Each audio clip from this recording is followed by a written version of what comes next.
Halo teman-teman, selamat datang di Value Stock. Hari ini saya akan membahas analisa fundamental saham Unilever kuartal kedua tahun 2021. Oke, ini disclaimer-nya. Yang pertama, ini merupakan sharing analisa fundamental, bukan menjadikan beli, jual, ataupun hold suatu saham, dan keputusan investasi ada di tangan teman-teman selaku investor.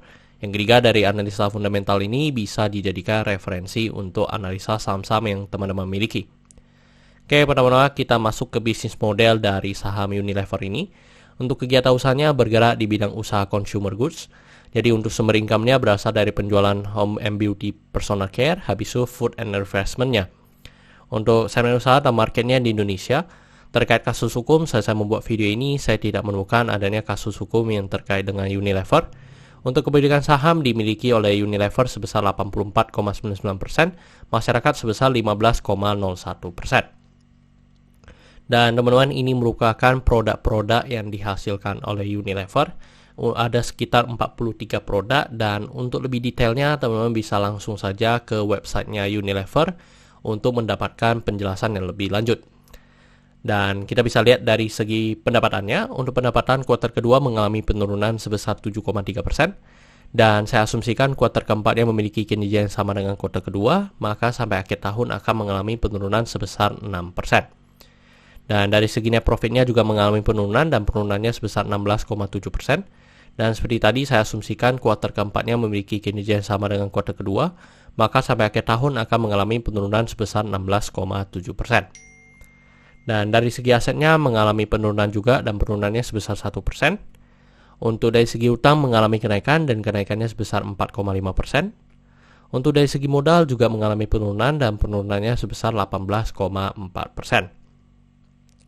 Dan teman-teman, ini merupakan summary laporan keuangannya dari 2014 sampai 2021. Di sini saya akan banyak membahas tentang rasio keuangannya. Yang pertama adalah NPM atau Net Profit Margin.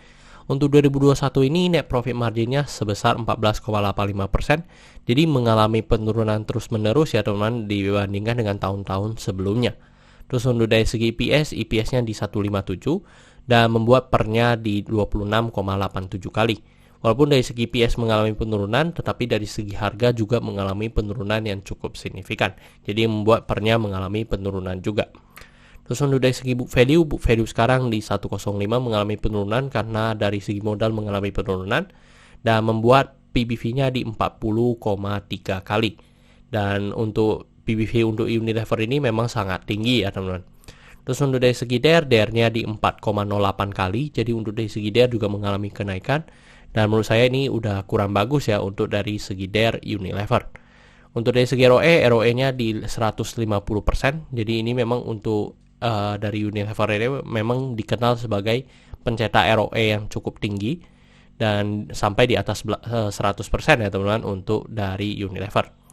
Terus untuk dari segi ROA-nya di 29,56%. Oke teman-teman, saya membuat video ini untuk harga sahamnya di 4220, dan dari analisa fundamental saya bisa menemukan nilai intrinsic value-nya sekitar Rp5.000. Jadi masih memiliki margin of safety 18%. Dan ini kesimpulannya, yang pertama dari produk dan jasa saya berikan sesoke karena sebenarnya perusahaan ini mampu bertahan 5-10 tahun ke depan. Untuk GCG saya berikan sesoke karena tidak memiliki kasus hukum. Yang kedua, memiliki pemegang saham mayoritas. Untuk revenue dan net profit saya berikan sesoke karena mengalami kenaikan. Untuk aset saya berikan sesoke walaupun mengalami penurunan, tetapi penurunannya tidak signifikan.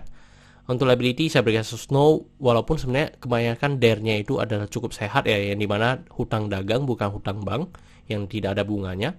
Tetapi karena DER-nya udah di atas 4 ya teman-teman, jadi saya berikan sesnow. Untuk book value saya berikan sesnow karena harga jual sekarang di atas harga book value-nya. Untuk secara sektor saya berikan snow juga, sebenarnya juga tidak ada hal yang perlu kita concern. Jadi jika liability-nya no, saya berikan sektor ini no.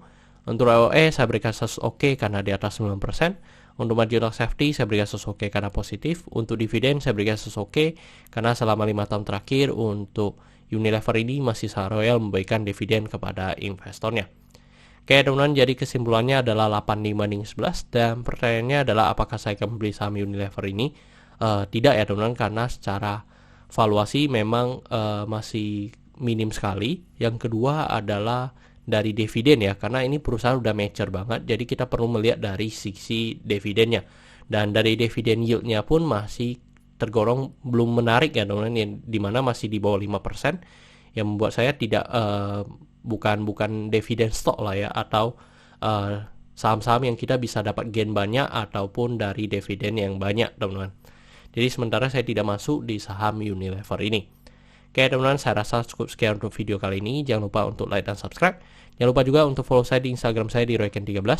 Dan teman-teman, saya ada membuat grup Telegram, jadi teman-teman bisa join grup Telegram saya di Value Stock.